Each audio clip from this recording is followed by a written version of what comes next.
สรหลวงลาดผู้จัดการแบรนด์ M Money X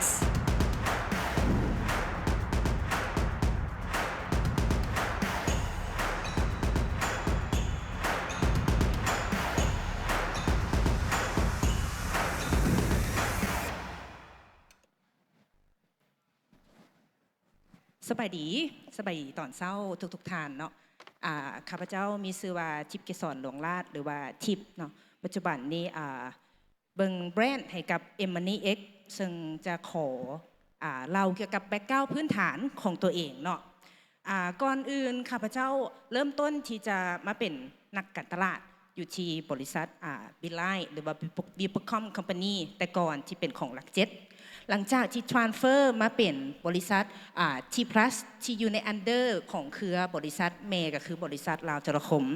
ณตอนนั้นได้มีโอกาสร่วมหลายอย่างศึกษาทางด้านตลาดและก็โดยเฉพาะแมนคอน sumer ที่เกี่ยวกับเรื่องของเทเลคอมคอมมูนิเคชันณตอนนั้นได้มีโอกาสร่วมมือกับสโมสรเตะบานบอรุนเชียดอร์ทมุนด์หรือว่า BVB เนาะที่พวกเขาฮู้จักกันซึ่งเป็นลีกของทางเยอรมันได้มีโอกาสร่วมมือในเรื่องของการเฮ็ดแบรนด์ collaboration ก็ถือว่าเป็นแบรนด์แรกเลยแหละที่เป็นแบรนด์คนลาวคนแรกที่ได้ร่วมมือกับบริษัทอินเตอร์ก็ได้สร้างปรากฏการณ์หลายอย่างว่าจะส่งตู่นักเตะบานที่เป็นทีมทาเล่นไปฝึกอบรมที่สนามตัวจริงกับสโมสรเตะบานบรูเชียดอร์ทมุนด์ที่ประเทศเยอรมันต่อมาก็ได้ร่วมมือกับในสิ่งที่มันเป็นเอนเตอร์เทนหลายขึ้นเข้ากับไลฟ์สไตล์ของวัยรุ่นหลายขึ้นเขาได้ร่วมมือกับมินเนี่ยนหรือว่า Universal Studio ที่เป็นค่ายหนังของอเมริกาเนาะซึ่งตัวนี้ก็ได้ร่วมมือเพราะว่าด้วยความที่มินเนี่ยนและทีพลัสหรือว่าบีไลท์มันมีความใกล้เคียงกันในเรื่องของสีแล้วก็ในเรื่องของคาแรคเตอร์ตัวนี้ก็เป็นอีกตัวหนึ่งที่ได้เข้าร่วมแล้วก็หลากหลายอย่างจนมาฮอดปัจจุบันนี้ก็จะเป็นโมบายลีเจนหรือว่ามูนตันที่เป็นPublisher อันดับหนึ่งที่ให้บริการเรื่องของเกมแพลตฟอร์มอันนี้มันข้อมูลคร่าวๆของตู่ข้าพเจ้าเองเนาะในขนเขตของเรื่องของการตลาดแต่เมื่อนี้เราจะมาล้มเรื่องการเติบโตและก็การเดินทางที่เกิดจาก Telecom Communication เดินทางไปสู่ Digital Payment หรือว่า e-wallet หรือว่า FinTech ที่มีชื่อว่าแอป M Money XบริษัทM Money X หรือว่า Lao Mobile Money ของเราเริ่มเกิดขึ้นตั้งแต่ปี 2019 โดยผ่านการอนุญาตและก็ของทาง BOL และก็ฐานพื้นฐานของกลุ่มลูกค้าที่ใช้Telecom Communication ของบริษัทลาวโทรคมและบริษัท T Plus ซึ่งปัจจุบันนี้ก็เกือบจะ5 ปีละที่ว่าได้ดำเนินธุรกิจซึ่งที่ผ่านมา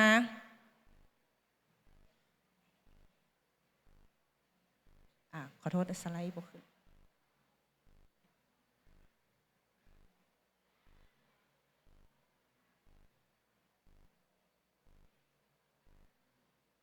เดี๋ยวขอเทคนิคเบิ่งน้อยหนึ่งสไลด์บ่ขึ้นจ้ะโอเคน่าจะได้โอเคก่อนจะเข้าในส่วนของDigital Payment หรือว่า e-wallet เนาะเฮามาฮู้ส่วนทั้งหมดว่าเป็นอย่างต้องเป็น Digital Payment เป็นอย่างต้องเป็น e-wallet ที่ผ่านมาพวกเขาใช้เงินผ่านธนบัตรหรือว่าที่คนฮู้จักกันว่าเงินสดหรือว่า cash เนาะผ่านวิวัฒนาการหลายๆอย่างในการแลกเปลี่ยนซึ่งกันและกันเอาเงินไปแลกเปลี่ยนสิ่งของเอาเงินไปซื้อเครื่องเอาเงินเพื่อไปชำระสะสางต่างๆหลังจากนั้นวิวัฒนาการต่อมาก็จะเป็นคาร์ดหรือว่าบัตรเนาะจะนำใช้กับอย่างนำใช้กับบรรดา POS อยู่ตามห้างค้าที่หับพร้อมทั้งตู้ ATM ที่สามารถที่จะถอนหรือว่ากดออกมาเป็นเงินสดได้ซึ่งทั้งหมดทั้งมวลนี้ได้ถูกผันเปลี่ยนมาเป็นดิจิทัลเพย์เมนต์หลายขึ้นหรือการใช้แอปเพียงแต่ผ่านโทรศัพท์มือถือหรือว่า1 device เท่านั้นซึ่งมันสร้างความสะดวกสบายหลายเนาะมันสร้างความสะดวกสบายเฮ็ดให้คนเริ่มเปลี่ยนพฤติกรรมตั้งแต่หลังปี 2019 เป็นต้นมาประเทศลาวก็เริ่มแอปพลายหลายๆบริษัทหลายๆธนาคารเริ่มมีแอปเป็นของตัวเองเริ่มมีดิจิทัลเพย์เมนต์เป็นของตัวเองแล้วบรรดาฟินเทคและบรรดาบริษัท e-wallet ต่างๆก็เริ่มขึ้นมา นับตั้งแต่นั้นก็เฮ็ดให้ payment มีความหลากหลายหลายขึ้น การเชื่อมต่อหลายๆอย่างบ่ว่าจะเป็นการเชื่อมต่อ payment การเชื่อมต่อ API อย่างต่างๆก็เริ่มมีความหลากหลายขึ้นฉะนั้นแล้วถ้าเฮามาเบิ่งภาพรวมของประเทศลาวของพวกเขาเนาะมีประชากรทั้งหมด7 กว่าล้านคนในทั่วประเทศลาวแล้วบริการเรื่องของการจ่ายเงินหรือว่า payment ในปัจจุบันนี้จะเป็นแบงก์ commercial bank หรือว่าธนาคารพาณิชย์เป็นหลักในการเฮ็ดค่าใช้จ่ายบ่ว่าจะโอนเงินไปต่างประเทศโอนเงินหากันแล้วก็ชำระสะสางต่างๆจุดที่เอิ้นว่า state of problem หรือว่าปัญหามันเป็นหยังจุดที่เอิ้นว่า state of problem และปัญหาก็คือว่าถึงแม้ว่าประชากรลาวจะมีทั้งหมด7 ล้านกว่าคนแต่ตัวเลขณปัจจุบันนี้มีผู้ที่มี account หรือว่ามีบัญชีธนาคารเนี่ยมีเพียงแต่ 30%สั้นก็แปลว่าอีก 70% นั้นยังบ่ทันได้มีบัญชีธนาคารย้อนหยังมันมีหลายสาเหตุข้อทำอิฐเว้าเรื่องการลงทุนส่วนใหญ่แล้วนะเคาน์เตอร์เซอร์วิสของแบงก์ตู้ ATM อย่างต่างๆจะอยู่ในส่วนของซิตี้เซ็นเตอร์หรือว่าอยู่ในส่วนของในเมืองที่มีประชากรหนาแน่นอยู่เขตใดเขตหนึ่งที่กระจุกอยู่แขวงใดแขวงหนึ่งเพราะว่าเขาต้องใช้รีซอสค่อนข้างหลายเนาะในการลงทุนในส่วนนี้บ่ว่าจะเป็นการติดตั้งตู้ ATM สร้างศูนย์บริการอีกอย่างต่างๆซึ่งเฮ็ดให้การจ่ายเงินในแบบดิจิทัลเพย์เมนต์นี่ค่อนข้างที่จะยังบ่กระจายยังบ่เป็นแฮงกระเพื่อมที่สามารถแอพพลายหรือว่าเข้าถึงบุคคลทุกคนในประเทศลาวได้ในจุดนี้ที่เบิ่งเห็นเป็นหยังเฮาที่มาจากเทเลคอมคอมมูนิเคชันที่เป็นบริษัทลาวโทรคมเฮาคือเห็นโอกาสว่าโอเคเฮาควรจะเฮ็ดหยังสักอย่างหรือว่าเปลี่ยนแปลงอย่างสักอย่างในสิ่งที่ตัวเองมีอยู่เพื่อให้การใช้จ่ายนี้มันสะดวกสบายหลายขึ้นบริษัทของพวกเขาทั้งสองหลังจากการร่วมโตกันก็มีลูกค้าสูงถึง3 ล้านกว่าuser ณปัจจุบันนี้ซึ่งตัวเลขที่เฮาได้เห็น potential ของ market ที่กล่าวมานั้นจริงๆได้บอกว่ามี 70% ที่บ่มีบัญชีธนาคารที่บ่มี bank account แต่คนใช้อินเทอร์เน็ตรวมทั้งหมดใน3 ล้านห้านะสูงถึง 62% นั่นแปลว่าคนใช้โทรศัพท์คนใช้เน็ตนะหลายกว่าคนที่มี bank account ตัวนี้เป็นประเด็นทำอิฐที่เฮ็ดให้เฮาเห็นจุดว่าโอเคเฮาควรจะ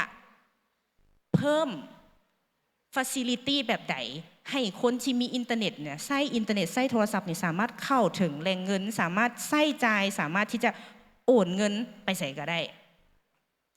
หลังจากนั้นผ่านการพัฒนาของแอป M-Money มา5 ปีเนาะจากฐาน Database ที่มาสัก 3.5 ล้านรวมทั้งการร่วมมืออย่างต่างๆที่มาจากเครือข่ายตัวอื่นก็เฮ็ดให้เฮาสามารถได้รับลูกค้าถึง1 ล้าน user ในปัจจุบันในแอป M-Money แล้วก็ได้รับการยอมรับจาก Google Store แล้วก็ Play Store เป็นแอปที่มีการเติบโตไวที่สุดแล้วก็มีคนใช้งานหลายที่สุดนอกเหนือจากนั้นยังบ่พอประเด็นที่ลิมิตในเรื่องของแบงก์เคาน์เตอร์เซอร์วิสหรือตู้ ATM พวกเขามีเอเจนต์หรือศูนย์บริการลาวโทรคมที่สามารถให้บริการ cash in cash out เฮ็ดบริการทุกอย่างที่เกี่ยวกับเรื่องของแอป M-Money สูงถึง 3,000 กว่าทางเอเจนต์และก็เคาน์เตอร์เซอร์วิสที่โอเปเรตทั่วประเทศลาวทางนี้ทางนั้นนอกเหนือจากการใช้จ่ายมันยังมีประเด็นตัวหนึ่งที่เกิดขึ้นในช่วงระยะที่เฮ็ดแอป M-Money อยู่นั่นยกตัวอย่างเช่นทหารผู้นี้เราเป็นอดีตทหารเก่าที่เอิ้นว่าบำนาญไปแล้วหรือว่า retirement ไปแล้วเราพบข้อยุ่งยากหลายในการที่ว่าจะไปเอาเงินเพราะทุกเดือนทางภาครัฐเพิ่นจะโอนเงินค่าถือว่ากินเบี้ยบำนาญของผู้ที่ว่ากินเบี้ยบำนาญของผู้ที่ว่าretirement ซึ่งเพิ่นพบปัญหาในเรื่องของการไปเอาเงินจุดที่เพิ่นอยู่เป็นจุดที่มันอยู่ไกลจากซิตี้เซ็นเตอร์นั่นแปลว่าเพิ่นต้องหาวิธีการเดินทางด้วยรถเมล์ด้วยการจ้างรถ ด้วยเอียงก็ตามแต่เพื่อขี่ตั้งแต่บ้านตัวเอง3 ชั่วโมงเข้ามาในจุดในเมืองเพื่อมาถอนเงินอยู่ที่เคาน์เตอร์ธนาคารและบางครั้งก็บ่เคยสำเร็จย้อนอย่างเคาน์เตอร์ปิดก่อน3 โมงเพิ่นก็ปิดแล้วซึ่งในจุดตัวนี้หลังจากที่เฮาพยายามที่จะเสื่อมแล้วก็พยายาม facilitate ในส่วนนี้ซึ่งก็เฮ็ดให้ผู้นี้บ่จำเป็นต้องเสียเวลาเข้าไปฮอดในเมืองเลยประหยัดคอสในการ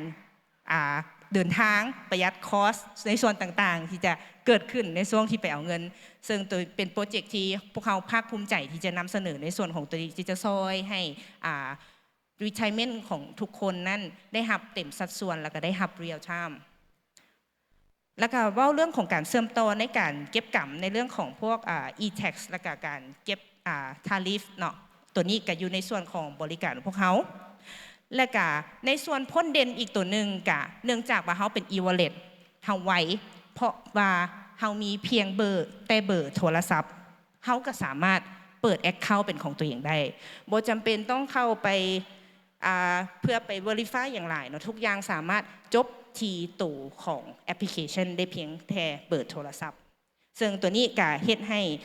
ทางโครงการของ Off Farm เนาะได้เข้ามาเป็นส่วนหนึ่งในการเป็น partnership ให้เฮาได้กระจายการ funding ให้กับชาวบ้านที่ว่ามีผลกระทบในช่วงที่อยู่ระยะ pandemic period หรือว่าช่วงโควิด -19 ซึ่งก็ success ไปใน 2,200 household แล้วก็129 village ใน 11 ตัวเมืองของ5 แขวงแล้ว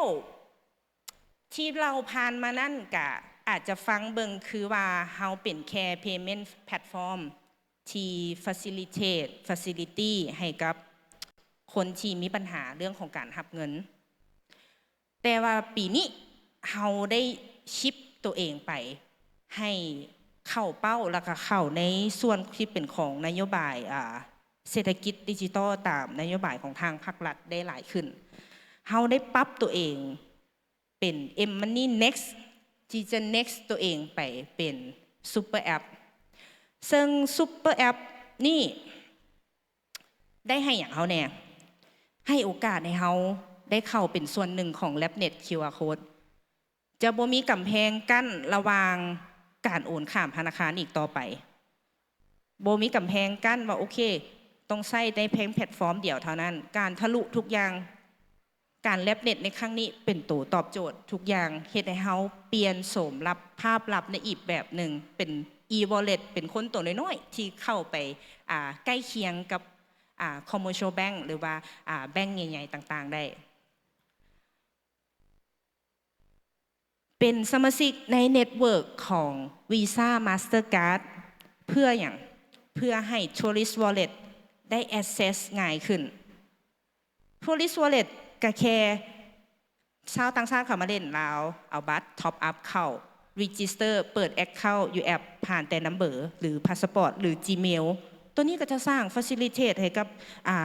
นักท่องเที่ยวใช้จ่ายได้สะดวกสบายแล้วก็เพิ่มมูลค่าสร้างรายรับให้พ่อแม่ประชาชนอยู่ประเทศลาวที่เฮ็ดบริการทางด้านการท่องเที่ยวได้ดีขึ้นตัวที่3แน่นอนพวกเขาจะบ่ทิ่มบ่ปะกลุ่มที่เติบใหญ่มาเฮาตั้งแต่เทลโก้เนาะก็จะมีอีโคซิสเต็มอย่างต่างๆที่ซัพพอร์ตในส่วนของอีโคซิสเต็มของพวกเขาบ่ว่าจะเป็นหลัก5หรือหลัก7แล้วที่มาใหม่ก็จะเป็นไลฟ์สไตล์หลายขึ้นนอกจากจะเป็นบอลลูนเชียนอกจากจะเป็นมูนเนียนนอกจากจะเป็นมูนต้นเอาได้เข้ากับมูนแม็กหรือว่าพิมเมอร์ลีกเพื่อจ่ายแพ็กเกจพิมเมอร์ลีกเบิ่งถ่ายทอดสดบ้านเตะที่ถึกลิขสิทธิ์เจ้าแรกในประเทศลาวแล้วก็เป็นลิขสิทธิ์ที่ถึกที่สุดในเอเชียทั้งหมดทั้งมวลที่กล่าวมานั่นกะเป็นจุดหนึ่งที่เป็นสเต็ปแรกที่คำว่า M-Money Next Super App ของเราได้ achievement แล้วก็คิดว่าจะมีทั้งหลายๆสเต็ปที่ยังเหลือหลายๆเวียกงานที่พวกเขายังต้องได้สู่ซนแล้วก็ยังต้องได้เพิ่มพูนเข้าไปหลายกว่านี้อีกทั้งหมดทั้งมวลก็จะเป็น mapping แล้วก็ networking ที่ว่าpartnership ที่เราได้เฮ็ดเวียกนำว่าจะเป็น Bank of Laos ecosystem ของ Telecom Communication และบรรดา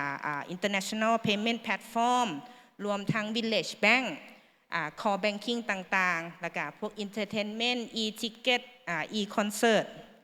licensing อย่างต่างๆ ก็จะนอนอยู่ในแอปพลิเคชันของพวกเขา ถ้าถามว่าสเต็ปต่อไปเขาอยากไปใส่ตัวนี้ก็ต้องได้อาศัยการร่วมมือจากหลายๆคนหลายๆบริษัทที่ว่ามองเห็นในโอกาสเดียวกันมองเห็นในเป้าหมายเดียวกันพวกเขาอยากเป็นส่วนหนึ่งในการสำหรับสร้างฟิลลิ่งให้กับบรรดาธนาคารบรรดาบริการของภาครัฐเพื่อเป็น national wallet ของประเทศลาว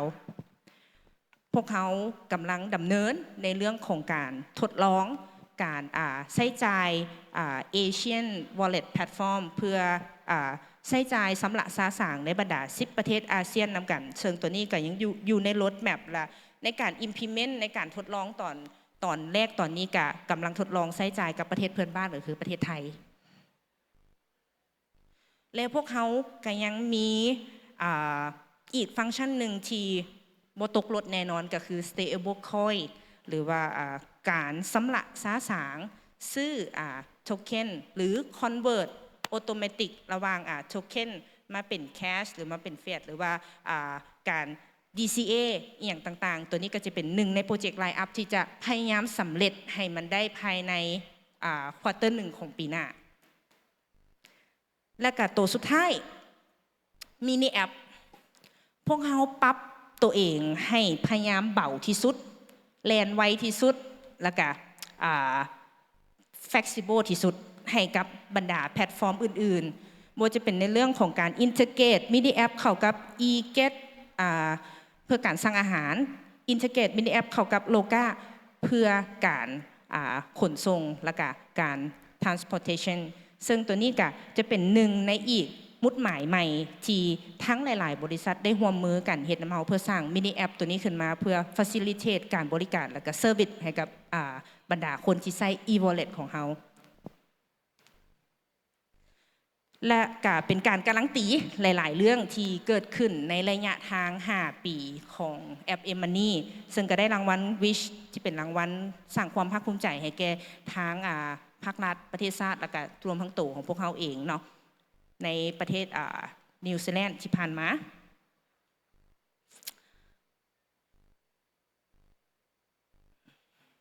และทั้งหมดทั้งมวลในการเดินทางของ29ปีของบริษัทลาวโทรคมกขอถือเป็นเกียรติและกขอถือต่างหน้าให้แค่คณะผู้บริหารให้กับลูกค้าทุกคนที่ยังไว้เนื้อเชื่อใจในโทรคมของคนลาวพวกเขาฉะนั้นแล้วก็ขอให้สืบต่อสนับสนุนแล้วก็เบิ่งทุกๆการเดินทางของพวกเขาแล้วก็ขอเชิญในบรรดาบริษัทที่เห็นเป้าหมายเดียวกันในทางด้านบ่ว่าจะเป็นทางด้านยุทธศาสตร์แล้วก็ทางด้านfacilitate ต่างๆให้กับประชากรก็ขอยินดี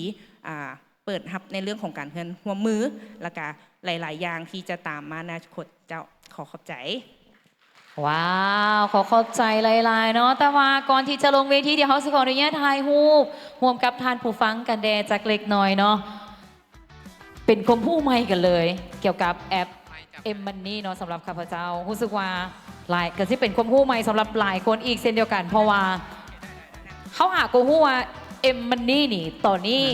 ในเวต่อไปจะกลายเป็นแอปพลิเคชันที่1 2 3ยิ้มชีสเจ้าขอบใจท่านนางทิพย์แกสอนลวงลาดเนาะ